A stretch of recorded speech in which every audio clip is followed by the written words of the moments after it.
Hello everyone, Sir Midnight here.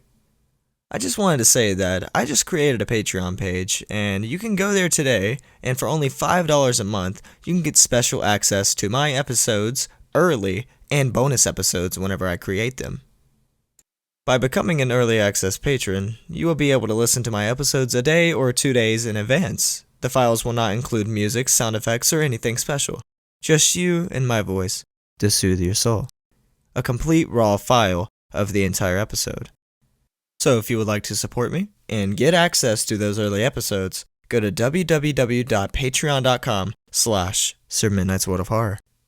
And now, let's get on to the episode.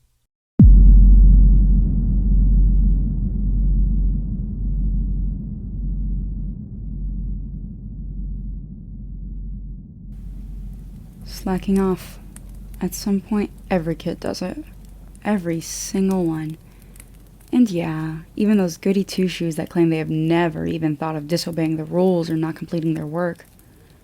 There will come that one test, that one assignment that makes them stop and think about if all the effort they're putting in is truly worth it or not. It's just that most of them don't decide to act on it. I was by no means a complete dead end when it came to my academics. In fact, I was an A and B student for the most part, although I had my fair share of failures, missing work and discipline issues. None of it was major enough to put a crippling mark on my record. This particular day had started like any other. Boring class, monotonous teacher, useless information, and uninterested students. I hadn't gotten much sleep the night beforehand. The coffee I had bought from our local Starbucks before coming to school wasn't doing much to help me stay awake. My eyes felt heavier than anvils as I fought to stay conscious. "Emma, are you paying attention?" came the voice of my history teacher, Miss Mace. I did my best to stay attention and pretend like I was giving my full effort, gripping my pencil as I scribbled down nonsense for dramatic effect. Yeah, sorry," I replied weakly. "Just kinda tired." She glanced at me with an expression that said, "I don't believe you in the slightest," and turned back to the board to continue the lesson. It was apparent she had no interest in my excuse. My fatigue only increased as the mundane class went on. Sleep was pounding its way at the back of my eyeballs. It took every ounce of mental fortitude and strength I had to prevent my eyelids from coming down and plunging me into a peaceful slumber. But as time went on, the clock ticked by and the sounds of the room weren't enough to stimulate me. The need for sleep eventually overcame my efforts. It just got too strong to fight any further, and I was out cold soon enough, laying my head in my arms as they rested on my desk. When I had woken, my head was still awkwardly wedged between my arms. A lazy yawn escaped my mouth, and I leaned back in my chair to stretch. Turning my head, I was quickly met with the sight of an empty room. No students, no teacher, and no sounds of conversation or any kind of socializing coming from the hallways. "Huh?" I groaned, reaching down into my pocket and retrieving my phone to check the time. 10:14 p.m. Immediately my heart sank. There's no possible way I could have slept that long, I thought. It all felt like some sort of bad dream. Why had no one come to wake me up? I was sitting dead center of the classroom, so not being able to see me wasn't the problem. Miss Mace, of all people, would have been more than thrilled to obnoxiously drop a book right on my desk to jerk me awake. Regardless, I tried unlocking my phone in an attempt to open the phone app and access my contacts to see if I could call for help, only to find I had no signal. That applied to the Wi-Fi too. I was completely cut off. No way to reach out.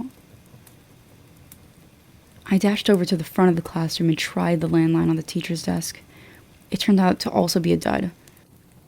I was mainly hung up on the fact that I somehow had no signal in the building. "Crap!" I exclaimed out loud, taking a deep breath and trying to prevent myself from panicking. That's the last thing you want to do in these kinds of situations. I try to put some common sense in the forefront of my mind. I saw no point in staying behind in the current room. There was nothing in there to help me, and I had exhausted all the possible options. I stepped out into the dimly lit hallways, immediately becoming uneasy. There was something so unsettling about being in school when it was empty. It felt eerie and just flat out wrong. Every one of my footsteps was amplified by the silence. Even the exhales of my breath seemed deafening in the empty halls. "Hello?" I called out, praying desperately to get some sort of a response, but, of course, nothing came. And once again, I was met with unforgiving silence. I peeked into the other classrooms, attempted to use their phones as well, but received the same result as earlier. Nothing seemed to be working. I took a different approach and made it to the main entrance of the building to try and open the doors to leave.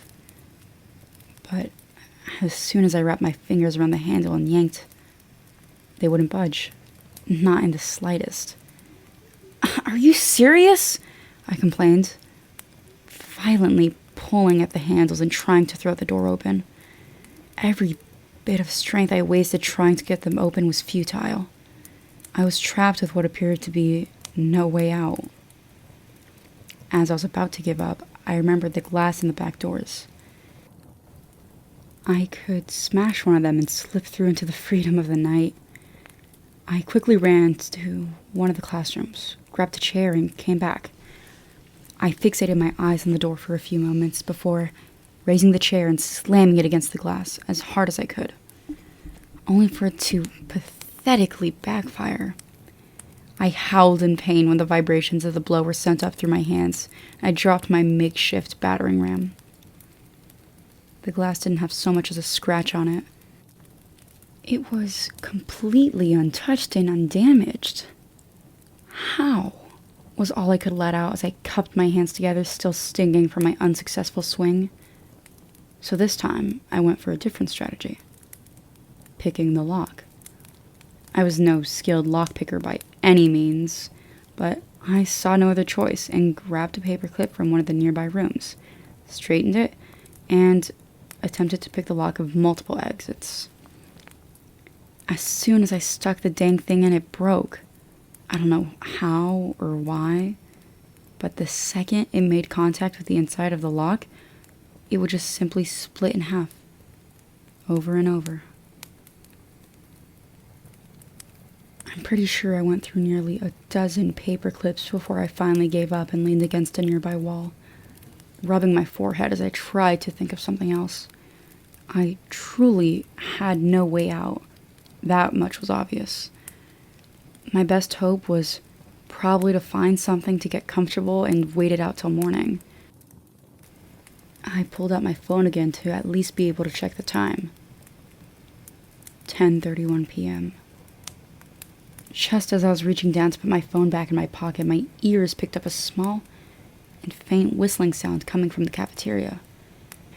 It had a rhythm, like it was a tune being rehearsed. The night custodian was the first thing that crossed my mind. He could help me get out of here. I practically sprinted down the hall towards the cafeteria, nearly tripping and falling in my haste. I was determined. I wasn't going to let this strange situation go on any longer. The guy was pretty much my savior at this point. Arriving at the entrance of the cafeteria, I found no one. The custodian was nowhere to be seen. Not him or any of his cleaning supplies. But the whistling. The whistling had gotten louder than before. It was coming from the center of the cafeteria, but there was no source or voice it could have originated from. Not one that I saw. This is when I began to panic. I involuntarily clenched my hands into fists. My fight or flight instincts were going off like crazy. There was no tangible threat around me, but my stomach was still churning. Churning like I was being stalked by a hungry predator. "Who's there?" I shouted. The only response I received was the sound of the whistling growing louder. I snapped my head around, desperate to find some sort of answer to the mysterious rhythm. But everything was just as empty and dimly lit as before. It was getting to a point where I wanted something to be behind me. At least then I would know what to run from. My skin was crawling. I could feel the goosebumps forming around me. I just wanted this to be over.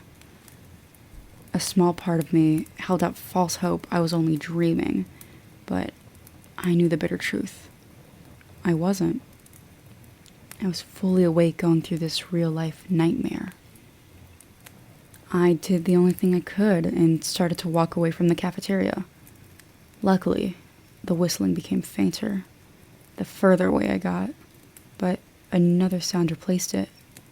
Something far worse, something much more bone-chilling that I nearly jumped out of my clothes I was wearing.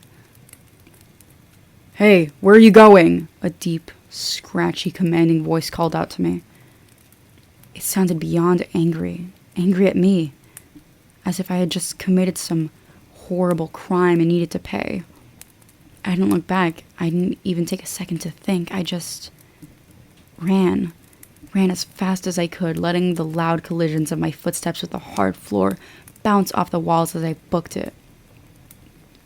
I laid eyes upon a staff bathroom at the end of the hall. I couldn't hear anything giving chase behind me, but it didn't matter.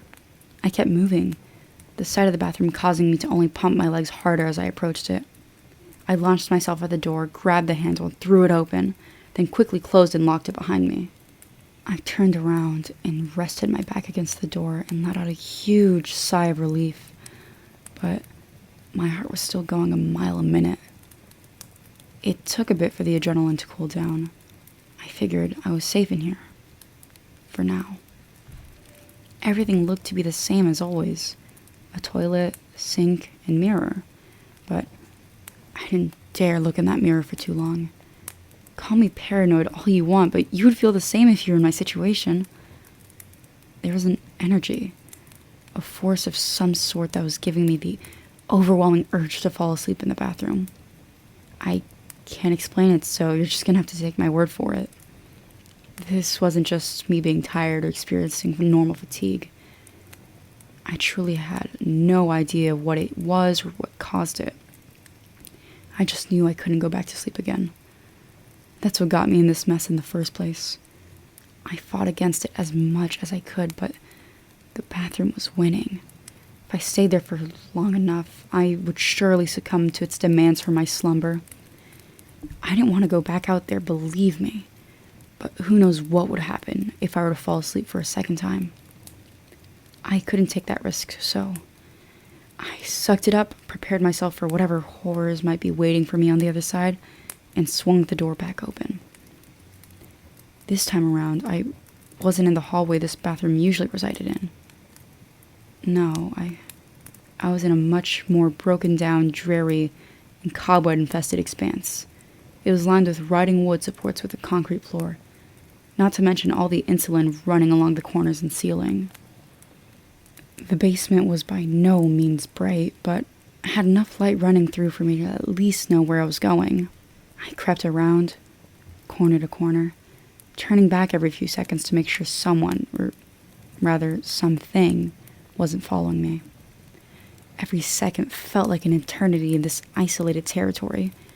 I'm gonna be honest. It was extremely tempting to sit down in a corner, give up, and die. But I knew I couldn't go out so pathetically. I needed to keep moving. As hopeless as this horrific situation seemed, I still held out hope I would get through it unscathed, even though such optimism felt pointless. The corridors of the basement were highly confusing. I ended up going in a circle multiple times. It was unnecessarily convoluted in its design, which meant I'd be spending much more time down here than I wanted to, but in the end I knew it was worth it. To put an end to this. The now familiar sound of the whistling returned, but this time it seemed much closer, louder, more aggressive than before. It still kept that same rhythm it possessed earlier, a song that I have never heard before. "No, please, no," I whispered out loud, debating back and forth on whether or not to cut my hands over my ears. I didn't want to deprive that sense from myself in case I wasn't the only thing down here. I needed to hear the noises of something else. Anything else. Anything but that godforsaken whistling. "Emma," came that same bassy and monstrous voice from earlier. I stopped, not being able to do anything as a result of the paralyzing fear running through my veins. The sheer auditory force of that voice made my legs tremble. It was far worse down here. The walls were so much closer, which caused it to echo powerfully through the tight hallways. Just like last time, I couldn't hear any sort of footsteps or mass moving coming to me, confirming it was disembodied and without form. "Come back, Emma," it rang out again. I ran even faster than before. I didn't care which direction I went or where the corridors led me. I just needed to get away. But I was hopelessly trying to outrun something I didn't understand. I sprinted from corner to corner, looking for any sign or way to get out of this hellish basement. It felt endless, like I had no chance of ever leaving, and this would soon become my final resting place. I kept going. I could feel myself being more winded and losing precious energy by the second. My eyes widened when I found the elevator door set at the far end of one of the hallways. Of course, I wasn't naive enough to think that that would be the complete end to all this, but after everything that has happened so far, it seemed too good to be true, but it was my best shot. The elevator doors opened slowly with a ding. I quickly jumped inside and repeatedly pressed the button for them to close as fast as possible. Once they came together, the image of that basement was finally wiped from my line of sight. I leaned back against the door and let out a huge sigh of relief while clenching my trembling hands together. The gravity of the situation was really starting to get to me. I had so many questions with not a single answer. I didn't know if I would truly make it out of here. What if I died trapped here in some strange dimension? Will people even know I was gone? Surely someone would come looking. I knew it would be pointless to go to the police if I ended up back in reality. They would laugh me off as just some nutcase teenage girl trying to get her name in the paper. No one of importance would take me seriously. Soon, the elevator dinged as it came to a stop. I straightened my posture, clenched my fist, and prepared myself for whatever might be on the other side waiting for me. When I stepped out, I was seemingly in a classroom, but instead of all the hard plastic metal chairs that usually occupied the space, they were all office chairs with wheels at the bottom, all of which faced the opposite side of the room I was on. A marble counter was on the left side with an assortment of sinks and coffee machines. I quickly realized where I was. It wasn't any of the classrooms. It was the teacher's lounge. In all of the chairs sat the figures of teachers from the school, most of which I recognized, but I could only see the back of their heads. Except for one. Standing prominently at the front of the room was Miss Mace, pointing at a whiteboard with words all over it written in red marker. Words that I didn't recognize in a language I had never seen before. Not English, Spanish, Russian, or anything of that sort. And the thing is, Miss Mace looked different. Horrifically different. For one, most of her outfit was torn to shreds and ripped up. It had clearly seen better days. Her hair was a hot mess, looking as if she had stood in front of a high-powered fan for an extended period of time. But that was only minuscule compared to what I focused on the most. The spine-chilling feature that truly caught my attention. Her teeth. God, her teeth. They were elegantly sharp, like high-grade surgical knives. They could easily tear through something like flesh or tissue, like it wasn't even there. Not that I wanted to find out. "Well, it seems you have finally woken up, pretty little Emma," she cackled, her scratchy voice echoing off the walls of the room. What is this?" I stuttered. With no response from Miss Mace, all the other teachers turned around in their chairs to face me, the supports creaking as they shifted in their weight. When they revealed themselves, they were in a similar shape to Miss Mace. Torn clothes, messy hair with razor-sharp teeth that would make a great white jealous. They all smiled wildly at me, not moving a muscle. None of their eyes even blinked as their teeth gleamed through the room in the dim lighting. "It's rude to interrupt a meeting, Emma," Miss Mace announced, only increasing the malicious, hungry look in all the teachers' eyes. "Stay away from me," I demanded.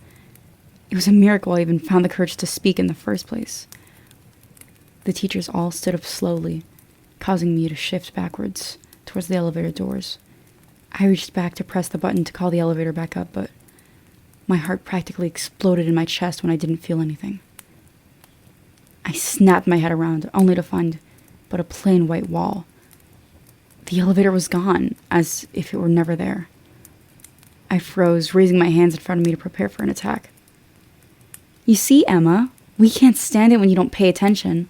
All of you ungrateful little brats," Miss Mace snarled. "You waste all the education we try to provide you with. So much knowledge and information, yet it means nothing to you. But now? Oh, I know you're paying attention now, aren't you?" I kept inching away against the wall as the teachers crept up on me. Little by little, step by step, they moved in formation like a fleet of soldiers, their smiles only stretching further as they got closer.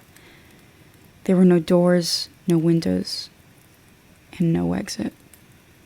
This time I was truly trapped with no hope left. This would be my end, getting torn apart by these demonic doppelgangers of my educators.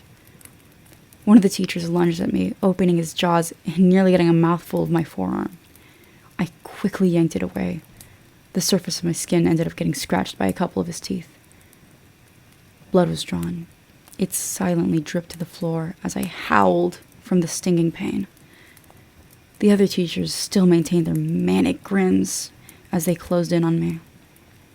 I tried to fight it. I did everything in my power to prolong the agonizing death that was just seconds away from becoming a reality. I kicked, punched, screamed bloody murder as I felt their hands grabbing and tugging at me. The texture of their skin felt so rubbery as it came into contact with mine. It wasn't long before I lost any sort of advantage I had.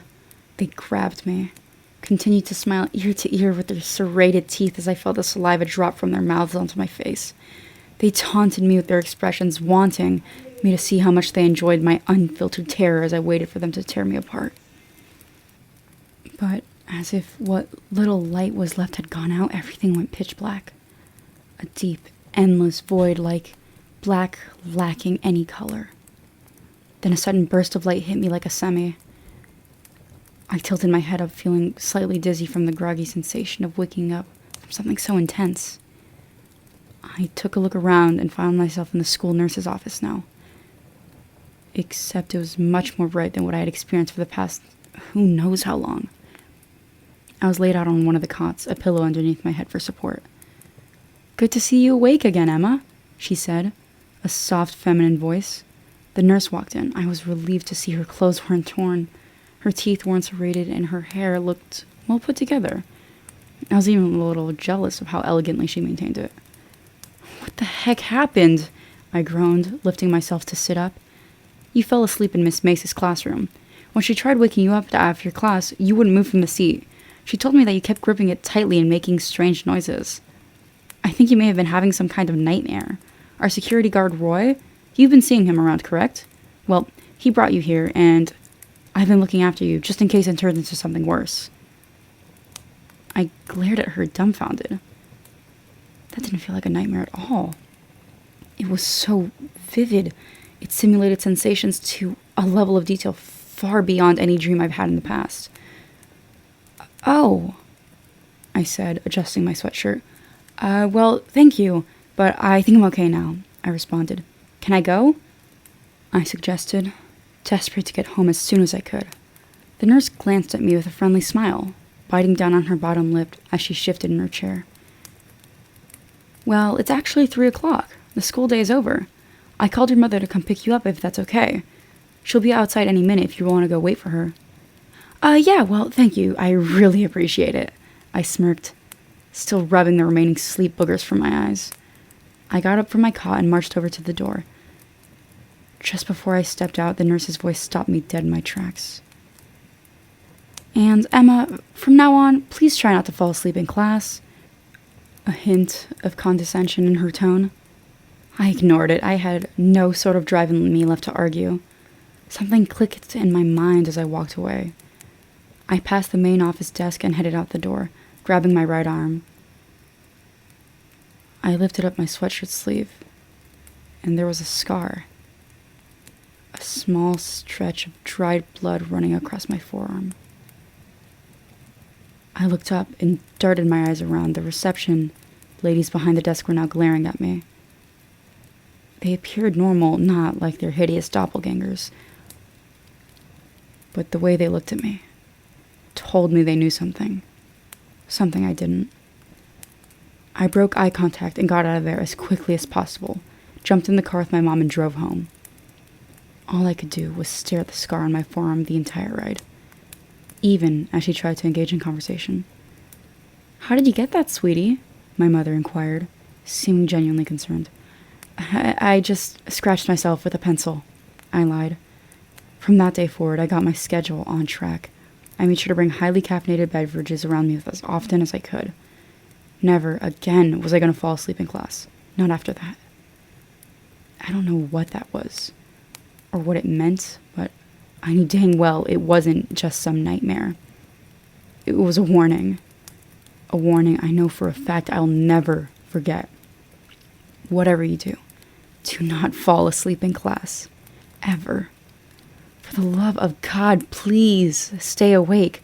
I got lucky and made it out of whatever warped reality nightmare I was put into. But you may not be so lucky.